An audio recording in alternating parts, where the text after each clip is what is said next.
Let's get started. And so Oleg, please come on stage. We have the blockchain panel now. And probably have some music where during the time the speakers get seated here. And we kind of have the table brought over here, so it's kind of, you know, nice. Because we thought it's just stupid to have a table in front of someone speaking, right? So we got to bring it back. And, hey, Philipp. All right, so we're gonna start with the blockchain discussion, and probably the first question for all of you: who of you has already downloaded the NFT, the FitTech NFT? It's just like 2 people, seriously? Well done, I would say.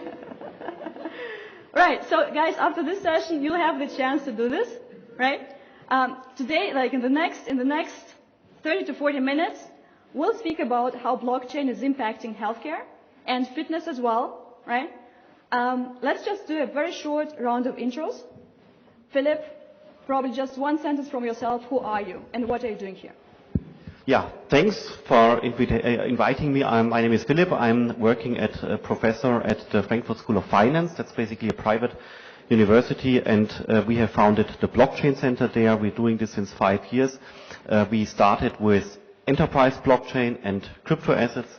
Now we know that enterprise blockchain systems clearly did not work, and we are now focusing entirely on crypto assets, DeFi, NFT, Bitcoin, Ethereum, and you name it. That's basically what we are doing. So many words probably to explain later. Yeah, blockchain, crypto since So Philipp is like years. fintech, like pure fintech. Did it have anything to do with FitTech before at all? No. Actually, I'm not doing, typically I'm saying I'm moving, but I'm not doing sports. That's something for other people. But at least I'm moving, right? But I'm not doing sports. That's nothing for me. Well, it's good that we're speaking about move to earn today. Have you earned something already? Today or generally? Like in general. With crypto assets? Yeah, with your movements. With real movements, no, actually not. No. And with crypto? Because with crypto, well, you can earn a lot of money, yes, but you have to deal with the huge volatility is really scary, right? You know, sometimes it goes up, then it goes down. It's basically shockingly high, so you need to be very, very careful here. All right. Let's go over to Oleg. Oleg, you are the founder of Sweatcoin. You have, is it already over 120 million users? Over 120 million users. So just to put this into perspective, Sweatcoin is one of the most popular fitness apps worldwide. The concept is move to earn. You're based in London. One sentence about yourself that everyone should know here. That's a difficult one. I think that, like Philipp, I am moving a lot, but sadly I'm not doing a lot of sport because Sweatcoin is taking all the time right now. We've gone live 2.5 weeks ago with our crypto asset, and it's been, kind of very, very interesting ride. Very little sleep and a lot of interactions with users, but kind of when I heard from Natalia that she wanted to have a conversation on confluence of health, fitness, and blockchain, I immediately jumped on an opportunity because I think that this is such an emergent space. There are no playbooks, there are no right answers, and I wanted to come here because I'm sure that there are other people that have a point of view, that have some experience, that I'm very interested in picking up as well, because we are on frontier right now. There is absolutely no kind of clarity as to what is going to work. We are now exploring. So, I'd really welcome you guys coming over after this and sort of sharing any thoughts and ideas or asking questions. Speaking of frontiers, I love this. That's what we're going to be talking about today. Tim, you are the CTO of Smiles, and actually you are a competition. So probably we should have put you apart here on stage. That's right. Yeah, we are a very close competition. We are not at the same numbers as you are, but... What are the numbers? Where do you stand right now with users? Yeah, we are at, like, just broke the barrier of 100,000 active users. 100,000 active users? Exactly. But we're, like, only there for 3 years. We are building on Bitcoin itself, so we are building on a very sophisticated layer of technology, and we are giving out rewards and combining that, like, with fitness, like proof of walk, as somebody named it once, which is a very, very interesting approach. Proof of work? Proof of work. This is funny because the NFT that you guys get is called proof of attendance. You can show it everywhere. It's like forever, right? You can prove that you've been at this FitTech Summit. Yeah, exactly. And as you like presented the 3 books that you recommend, I recommend the white paper by Satoshi Nakamoto. This is a very interesting read. Who is the kind of the founder of blockchain, right? It is. But yeah, no one knows who it is. And maybe it's just a pseudonym for a group of people who invented the Bitcoin in the first place. And we see that this technology is very disrupting and is like creating something new that we did not have before. We see central banks currently like gaining a lot of like pressure. Transactions in these networks take a very long time. And what we build on Bitcoin is we're building on the Lightning Network, which like creates instant microtransactions on the layer 2 of Bitcoin, and it enables like you to give this small, very small rewards, even in substance, like to users, and like paying for your coffee and or paying for something like steps on your fitness. Wow. Guys, in case you didn't notice, Tim is the technical guy here. So Exactly. if you have any questions, like you don't understand anything, something, just ask. Just shout out, okay? Cool. Please do so. There is a lot of technical terms in this Let's go back. Let's go back. I just want to zoom in a bit, right? Or zoom out to start with. Zoom out to start with. So there's one prediction for blockchain growth in general, right?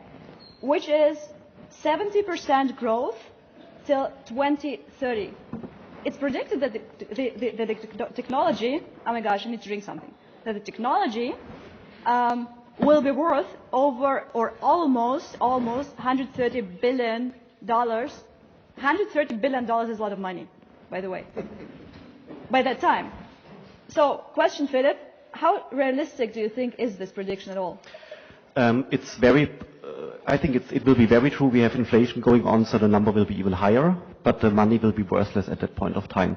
So actually the question is, in what terms of money are you computing this? Maybe we should compute this in Bitcoin, right? Because that's the scarce asset here.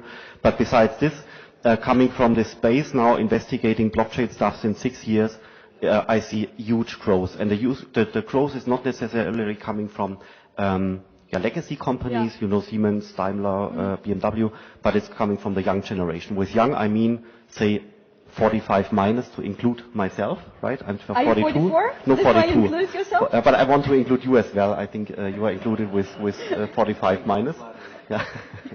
And so it's basically, that's the people who are moving into technology. We are educating people at the university, and it's endless people coming to us who want to be educated in the field. What's the most surprising question that you heard about blockchain in the educational formats? The most surprising question. Or the most stupid one?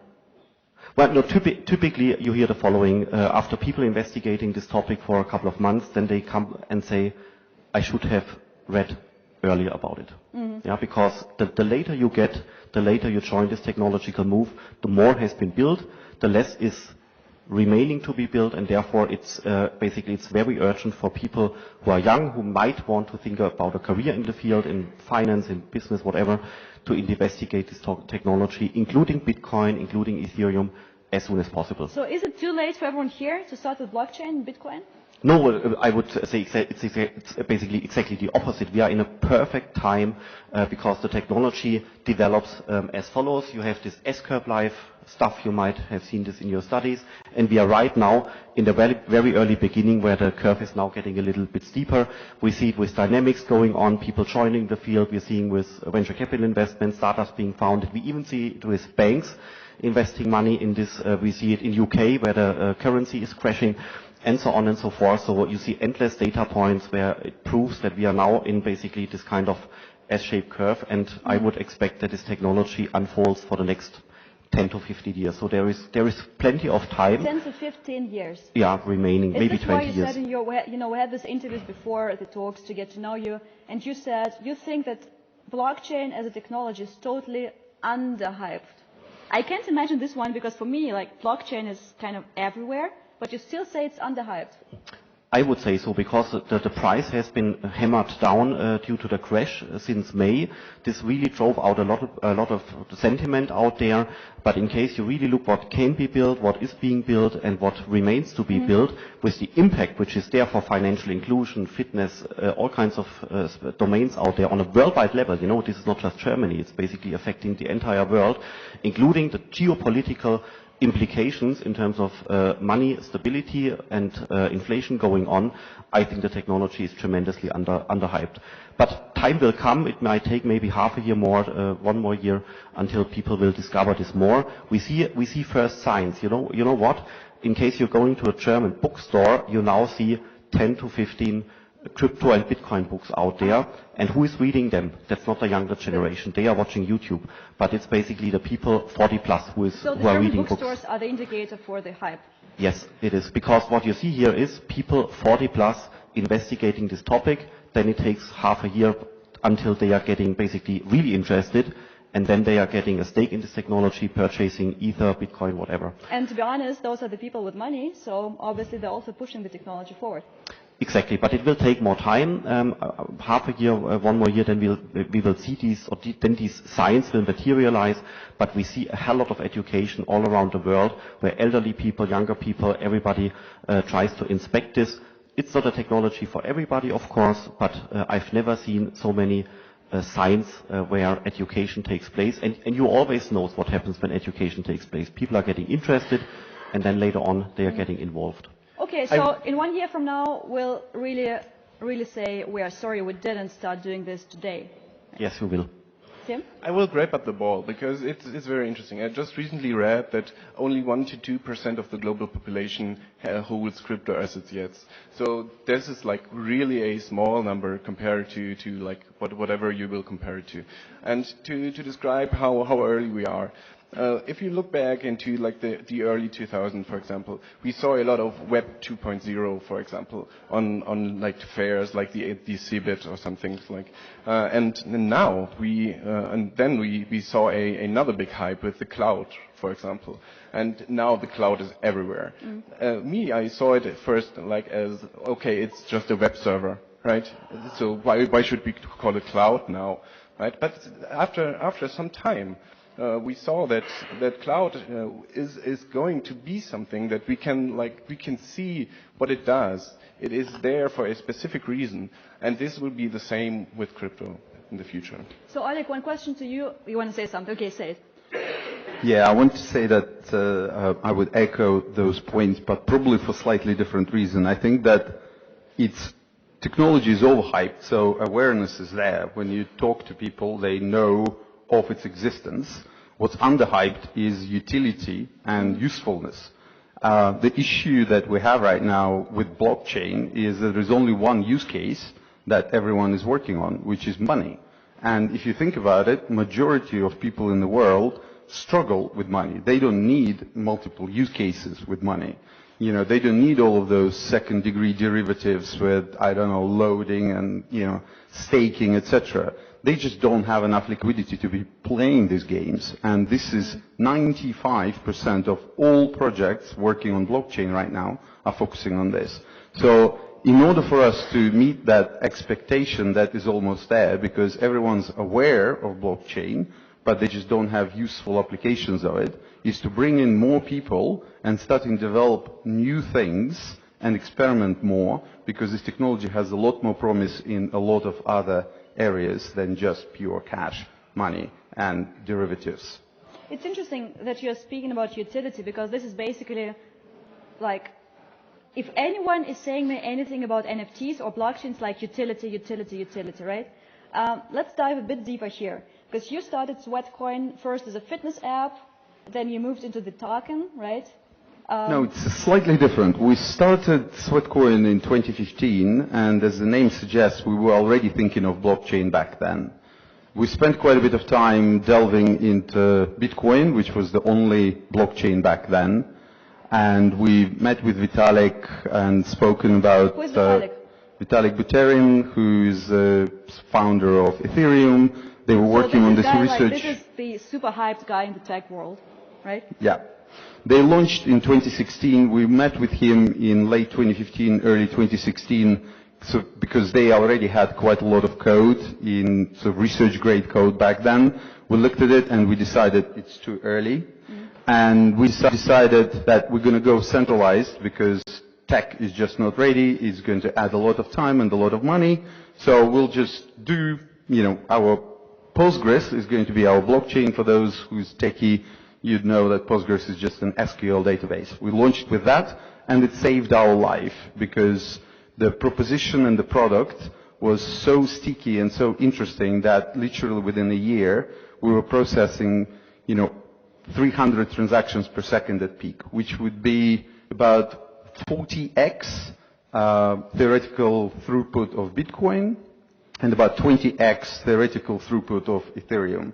And we sort of wiped our foreheads and kind of went, wow, that was a close miss. And we just continued developing until last year when finally blockchain technology evolved to have enough throughput and speed for us to be able to launch on blockchain, which was always an original vision. Oleg, you just said the value proposition, is so interesting. What's the magic source? So what was exactly interesting? Because there are like hundreds of thousands of fitness apps out there. How did you make it? Very good question. I think that I always, when people come over, and right now there are a lot of people coming over to consult about their startups, I always say, really own your problem. And, if you really deeply and very well understand the problem of the user that you're solving, you should not worry about competition.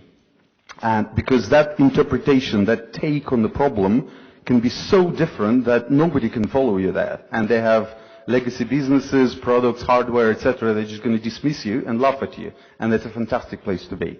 So the reason why we were successful is because we started developing after we've done a lot of problem exploration. My personal problem was I could not complete 5K run without sort of stopping and holding on to my heart and kind of going, holy shit, what happened to me?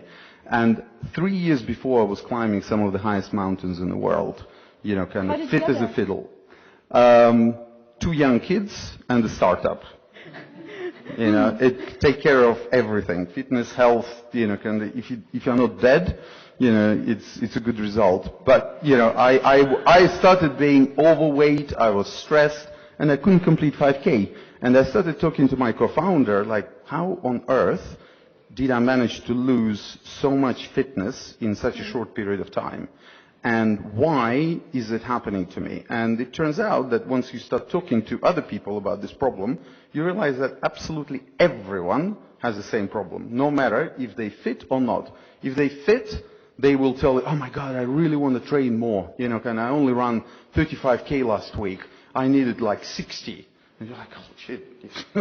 Respect. You run 35K more than I did. I still want to know, what was the magic source? How did you I'm getting there. Okay. So the point is, talk about your problem and really deeply understand it, because what we realized and what gave us edge over absolutely everyone is understanding that the reason why we don't move enough and why we don't have time, motivation, energy, money, whatever, the excuse of not being physically active is very simple. Nature did not build you to be active. Nature did not build you to burn calories. Nature optimized you to save calories because we were created for the times of scarcity. Once you got those calories, you would sit and preserve them because that would ensure survival of your tribe. Now that food comes 3 times a day in mammoth portions, but nature still tells us to sit between those meals. And it's very hard to fight against the call of nature, because nature put into us this thing called present bias, which is basically nature's way of ensuring that we don't move between those meals and we preserve those calories. So there is only one way to fight present bias: instant gratification. So once we sort of went through that whole chain of understanding what is the driver of this universal problem, we realized that, okay, we need to create instant gratification for the most basic unit of physical activity, step. And that's how the concept of Sweatcoin was born. So you started with steps. That's the basic unit of physical activity. That sounds We pretty started techy with for me. really deep understanding of the problem that everyone has, and the solution, therefore, presented itself really easily. Once you understand that all you need to do is create instant gratification for physical activity, technology can solve this. What's the gratification for your users? We reward every single step, and I'm sure that you would agree with that. Rewards definitely work, and if you turn step from calorie burning activity that nature tells you in a very subtle way to avoid, if you can, into gainful activity where you feel like you're earning something, all of a sudden the switch flips and you start putting one foot in front of another more times per day. As soon as we launched and went to scale, we did research with a University of Warwick, which is a very respected university in the UK, especially when it comes to digital medicine. And they've proven that our users are 20% more active per day after installing our app than before. So just because of that flip in that switch. Step became gainful as opposed to calorie burning, which in nature's terms is not beneficial activity for you. So you're launching your own cryptocurrency, right? Sweat. Yes. Yeah. And this is now sweat. You don't always sweat when you walk, though. Well, it depends on how quickly you walk. The way I walk, I do sweat a lot. When are martial arts coming? Then count me in. Absolutely. There is a business sitting over there, Mauro from Bout. They definitely, on track to get there very quickly. Good. So just for everyone to understand this one, you move, currently it's steps, you get rewards that are crypto, and what do you do with that then? Okay. So it's actually a little bit more complex because, as you can imagine, when you launch and you reward for physical activity, the first thing that people do after installing your app, they shake the phone and they want to see that sweat coins were worn. So, we had to solve that problem. Then we discovered that there is a website called unfitbits.com that basically teaches the world on how to trick your phone and your wearable into believing that you're active when you're not. Crazy. So, there is a website. Go and check it. It's very interesting. You put your phone on your metronome, on ropes, dogs in park, dishwashers, you name it, they have it. And, basically we needed to solve all of those problems. So we spent first few years literally developing this, kind of massive analytical instrument to be able to weed out genuine movement from all the gaming and, kind of data injections, etc., etc. So the way the system works is we track your movement. Yeah.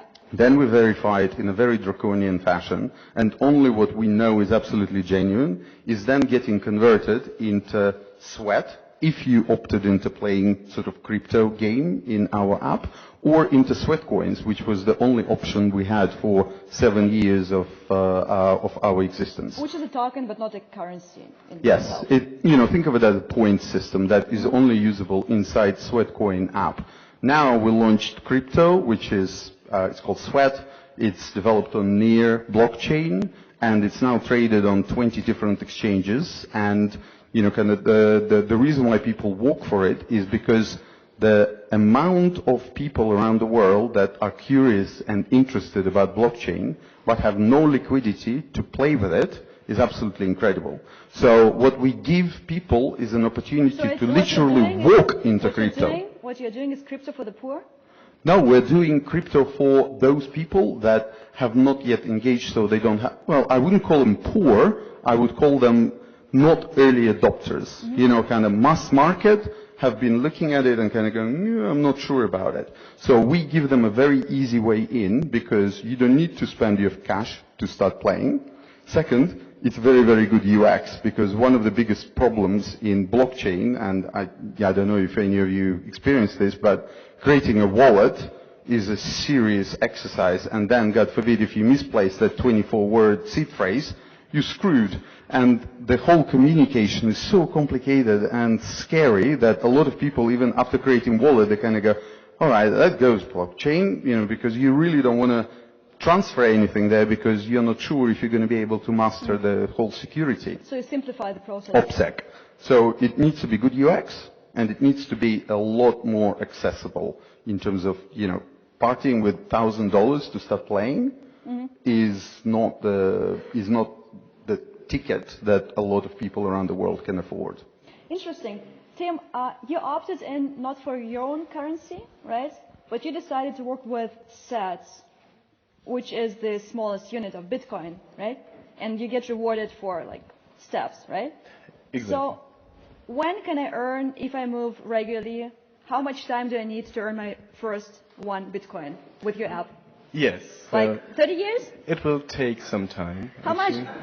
How Because much? if you look at the value that Bitcoin currently has, it may require a long time to Let's just count. accumulate. Look, I move 10,000 steps a day. I earn sats. When do I get my first Bitcoin? Yeah, so you get like up to 21 sats a day, and 1 Bitcoin is 100 million sats. So Like- yeah, this will take some time for sure. It's like never. But there is a lot of other activity that you can do in our app. Like you can compete with other people, like in the near future. That's our newest feature that we are developing. So you can compete with, for example, Oleg in our app. And I probably you, won't. And if he has 1 Bitcoin, you can challenge him, like on martial arts, for example. And whoever like makes the biggest contribution gets the Bitcoin in the end. So And Tim, why did you decide to? So sweet. Why did you decide to go for real crypto, like existing crypto, instead of creating your own? Yeah, exactly. So what Oleg described is they were like way earlier. We approached the system from the other side. So when we saw that the layer 2 on Bitcoin took place with the Lightning Network, we saw that it is possible to do a million transactions on Bitcoin per second, actually. So the base layer of Bitcoin only allows 7 transactions per second, and the second layer, Lightning Network, enables you to have like millions of transactions. So we saw an opportunity to create an app where we like give out like small fractions of a cent or like small fractions of a Bitcoin to our users, and we saw that this is an opportunity to reward people. And what Oleg just said is that the incentive for users to do activity is very, very high, especially when they get a real cryptocurrency like Bitcoin, where they know that this is a cryptocurrency that existed for a long time and will exist for even longer time. So people have real value in this, and they can go to an exchange and exchange this Bitcoin to US dollars if they so will, or they can keep it and stake it and like keep the gains over time, because we are still very early in the phase, and Bitcoin's value will appreciate a lot in the future. And probably it's good, like you maybe don't need to have a whole Bitcoin, but maybe the 2021 Satoshis are enough for that you get daily with us to have a good value in the end. Okay, so we're probably, like right now we're in the time point where you can really have your movement as a financial asset, right? Yeah, exactly. So what is it worth to do sport activity? And this is what we try to find out. So what is the real value of your steps that you do daily? And this is what we try to find out. Financial value. The financial value, exactly. What is it worth to walk 20k steps a day or 10k steps a day? And we try to solve this as a first mover in the market. Interesting. Look, Oleg, I want to come back to you briefly, because in 2019 you co-published a paper in the British Journal of Sports Medicine, so quite a renowned publication, right? Where you said, I will quote here, Sweatcoin has achieved sustainable physical activity behavior change, right? Future public health organizations may benefit from establishing partnerships with the commercial sector. That was 2019. So we're 2022 now. Where do we stand? Very good question. The most interesting partnership that we have right now is with the NHS, which is a national health service in the United Kingdom. 11% of annual NHS budget goes into dealing with diabetes. And, kind of diabetes is a very curious sort of condition, the onset of it called, pre-diabetes syndrome, and sort of lasts around, on average about 6 months.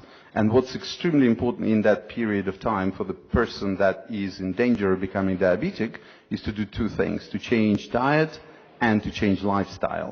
To change diet is proven to be a lot easier than to change lifestyle for people. And it's the second bit that we're helping NHS on, to basically bring a lot more physical activity into daily lives of these patients. So this is already happening. We've done plenty of partnerships with various different insurance organizations, but these are a lot slower to materialize into significant revenue stream for one very simple reason, that insurers are run by actuaries and lawyers, and actuaries demand 7 years of data history, and we're just getting into that point. So I would imagine that quite soon our data set and our users are going to be able to benefit with a lot better priced healthcare insurance as well as life insurance. And I think that this is definitely one of those use cases that we should be looking forward and pushing all collectively, because we know that healthy people are a lot better risk, and we're now starting to have this data. Interesting. Let's just stick a bit with the motivational aspect first. Philipp, from the financial or fintech viewpoint, is it a good idea to motivate people with financial incentives? Yeah, that's an interesting question. Well, yes and no, I would say, because there are good reasons to do specific things with pure intrinsic motivation in case you want to have something. But we also know that motivation is also very often driven by external impacts, right? So as soon as you are now, you look at the energy prices, they are skyrocketing. What are people now finally doing? Saving energy, right? So it does work. It's basically, it ultimately works.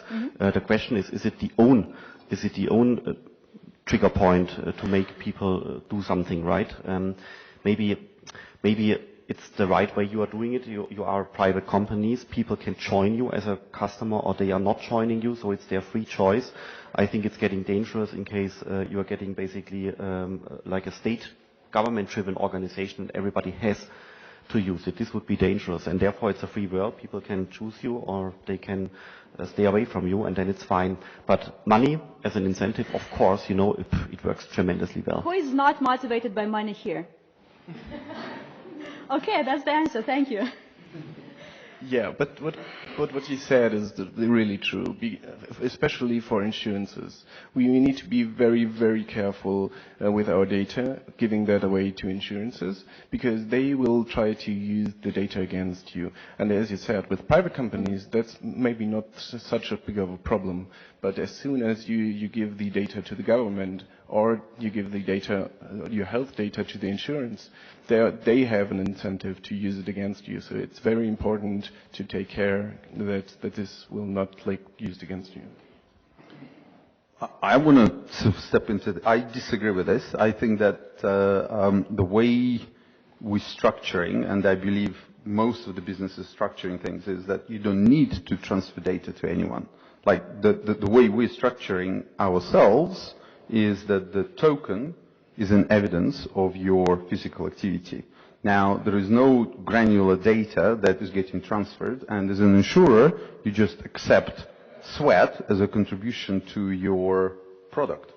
So there is no need to even wade into the personal information sharing, because if you have a token, then it means that physical activity has been conducted. And I think that this is very similar thing that you guys can probably also demonstrate. If some of your users have certain amount, then they must have conducted certain amount of physical activity, and there is no need for you or for that user to transfer any underlying data and therefore expose you, share anything really. Yeah, that's true, of course, but on the other side, you need to see that not everybody is able to do physical activity, for example, disabled people, so they cannot take part, they cannot collect Sweatcoin, for example, or Bitcoin in our system, so they cannot take part in this activity, and therefore those are the ones that get pressure from the community and from these insurers, so yeah. Guys, just for all of your information, we'll have the round table where you can ask all the questions and continue the discussions afterwards, right? I just want to come back to one aspect that you mentioned, right, in terms of the central regulation, because there are already voices from the financial world, like Nasdaq.com writes in August 2022, it's 1 month ago, right, why Bitcoin will fail, right? They say, among other things, as the ongoing inflationary crisis proves, the influence of a central regulatory authority isn't always a bad thing. So they're asking for a central regulation on Bitcoin. What's your take on that? That's definitely not true. Look at what happens in the UK currently. 2 years ago, the Bank of England said Bitcoin will go to zero. And what happens now with the British pound? The pound goes to zero, right? And what happened? And what did we see? What did we see on the weekend with regard to trading of crypto assets in Britain? It's skyrocketing into the millions because suddenly people are trying to move out of their local currency. That's the numbers. That's the facts. Basically, you can't say something against these numbers, right? Of course, people might want to have a different system. They might want to have it differently being created and so on. But the facts are being made right now is these days, traditional currencies like the British pound and so on, they are getting in so much trouble. I don't know if you have followed the UK press. You have, of course. But, imagine this. Pension funds, that's basically the money you might get when you are 60 plus. Pension funds are at the risk of becoming bankrupt, imagine this. And that's basically a result of governments making a lot of debt, being financed by central banks, and we also see this in the inflation. So therefore, in my mind, it's not okay to say such statements. I would split your question into two. One is, will it fail? I don't believe so. If a lot of people associate failure with price go down, then it will fail because, prices will go down and prices will go up. Yeah. But the long-term utility and use of technology is definitely here to stay. There is plenty already to show that, this technology will find its role in the future of, I believe most industries. The way we think sort of inside sweat economy is that we are roughly in sort of 1996 of internet cycle. So 1996 was after the crash. No, that's way before. Way before the crash. Okay, it was after I was born, but before the crash. So this is the time when people started getting emails and were miraculously able to exchange letters with people all around the world, and there was an incredible amount of excitement. It was, guys, all the bubbles and bursts that we had, absolutely nothing. We're going to see a heck of a lot more, I'm sure. But the point is that this technology is, at least in my mind, is very similar to internet in terms of impact it will have on all the industries. If you remember, sorry, I'm going to show my age, but I remember 99 and 2000, there were VCs investing into internet. There were people having businesses, internet. Who is right now, investing into internet? Nobody does, right? So we've evolved and we've changed and we sharpened, and internet became one of the many tools that every business has to deal with. Blockchain is getting there, and at least in my mind, I think a lot of people struggle with what blockchain and what is this technology. At least in my mind, the explanation and the utility of it for a lot of Web2 businesses is, if you have an asset that, internet is basically just an access pipe. It's another channel to communicate with the customer, market, etc. What blockchain enables is an opportunity to give something unique to this user and for them to own it. Because typically on the internet, Control-C, Control-V or copy-paste, and everything is propagating without any limits. So what blockchain enables is there is no Control-C, Control-V. If you have something, it's yours, and you can prove this, and nobody can take it away from you unless you allow them to. If you have this type of relationship or this type of asset in your relationship with the consumer, blockchain will become part of your roadmap, and you will have to use it. And a lot of businesses are not there yet, but they will be. Banks, the way they operate right now, will go, because there is absolutely no point in having all of this massive infrastructure when all of these people, support, etc., can be replaced with an open ledger. So when will the international banking system collapse? it's not about collapsing. I think that, they are embracing it and engaging with it already themselves. I don't think that it is about, let's rebuild everything from scratch. No, I think that, some of these businesses will realize it late and they'll go out of business. Some banks will realize it earlier and they will sort of maintain their presence. So I don't think that it's going to change the world and completely revamp everything. There will be change in dominant players, absolutely. But you do have to have banks, at least modern banks, because they are basically having a very important role for all of us, because they are basically the gateway from me as a human being into the blockchain technology on the other hand side, and they can send me my password in case I have forgotten it. I can call them and so on. They are doing anti-money laundering control. So the banks can fulfill a very important role also in the world of crypto assets. But we have to, as you have said, we have to have modern banks who are open to this technological change and not old ones. For fitness? That's an interesting point because, once, for example, you're getting tokens in terms of Bitcoin and your coins, and you might want to monetize them, right? So I'm getting coins and I have potentially the possibility to purchase something with it. Then I have to go to a bank, which allows me to turn it, for example, in today's euro or US dollar, such that I can purchase something with it. Exactly this exchange process is the one where you do have to have regulated exchanges and regulated banks. Yeah, and we're listed on 20 exchanges already, so this is happening right now. But there is one thing that I wanted to touch on with this audience is because, and we didn't touch on this yet in the conversation, the reason why we're doing what we are doing is because we believe that physical activity, your physical activity has tangible value. Because you know that this is making you fitter, you know that it improves your mental health. Your family values your physical activity because, we know, I don't know if any of you got present from somebody of Fitbit or Garmin watch or whatever, that typically means you're letting yourself go. You gotta improve your shape. Typically means it's too late.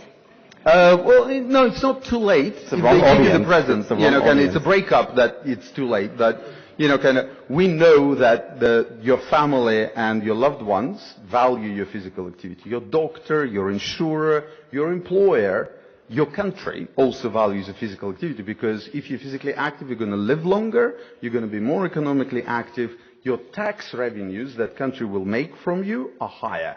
So your physical activity has tangible value. What nobody knows is exactly how high this value is.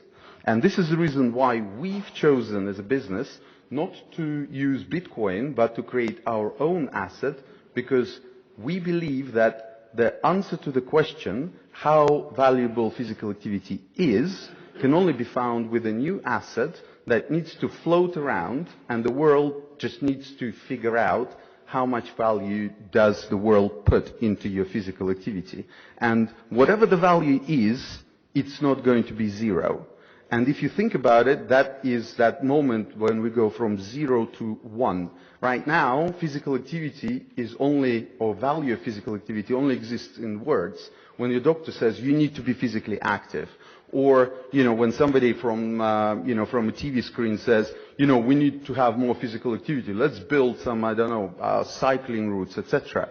Now, if we actually create an asset that is an expression of the value of physical activity, we can power up a lot of exchanges that we now conduct in really haphazard fashion.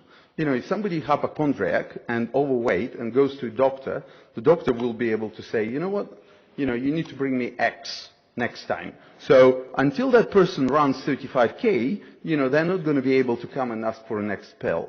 Your insurer, if you want to have your discount, is going to be able to ask for an evidence of certain physical activity conducted.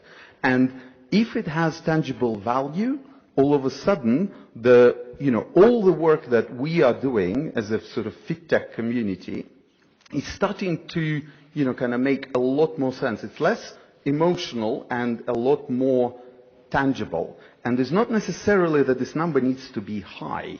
Where I think danger lies is when you start paying, I don't know, 20, 30, 40, 50 bucks a day, you are basically attracting crazy, speculators, because it's not sustainable. We know that, no matter what calculation we run, the maximum value that we can put into physical activity is approximately £5 per 1,000 steps, which is huge if you think about it. But this is sort of on the top end, and right now it's 0.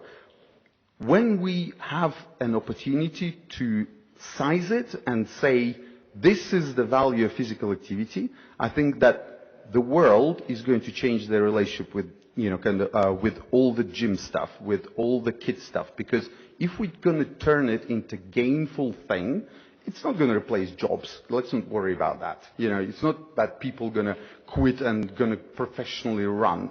That's not going to happen. But then there's no FitTech Summit anymore. If we can make people to skip a bus stop, if we're going to make people to take a cycle to work, not because we asked them or because we gave them 50% discount on a bike, but because they actually feel this as a gainful activity, the amount of physically active people and the amount of physical activity is going to grow tremendously, and we might have a chance of making a dent on that epidemic of obesity that is absolutely ravaging the world. If you look at the McKinsey report, there are 3 biggest destroyers of value in the world right now. The first one is wars, the second one is smoking, and the third one is obesity. Wow. Wow. Look, we are a bit over time here. I love this discussion. What I take away from here personally is that for the first time in history, physical activity is becoming a gainful activity, a real asset, right?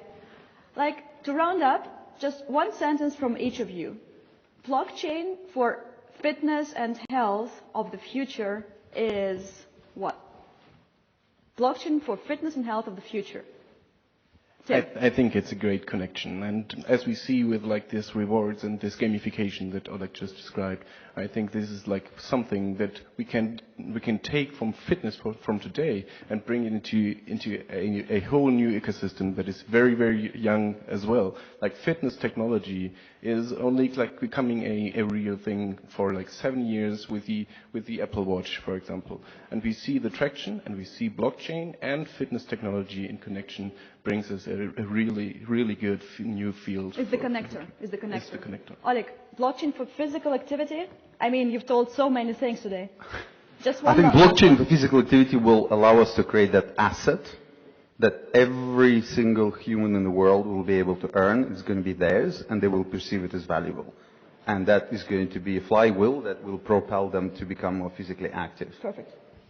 Philipp.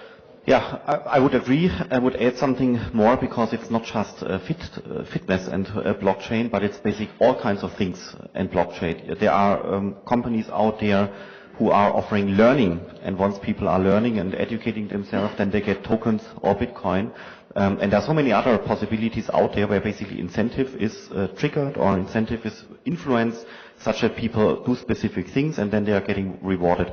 And therefore, to conclude, I would say blockchain in my mind is an amazing technology to basically create incentives for people. It's also dangerous because you can manipulate incentives, of course, but in generally it's basically an amazing technology to create small-scale incentives to allow such business models in fitness, learning, education, and everywhere else. Perfect. Thank you, guys.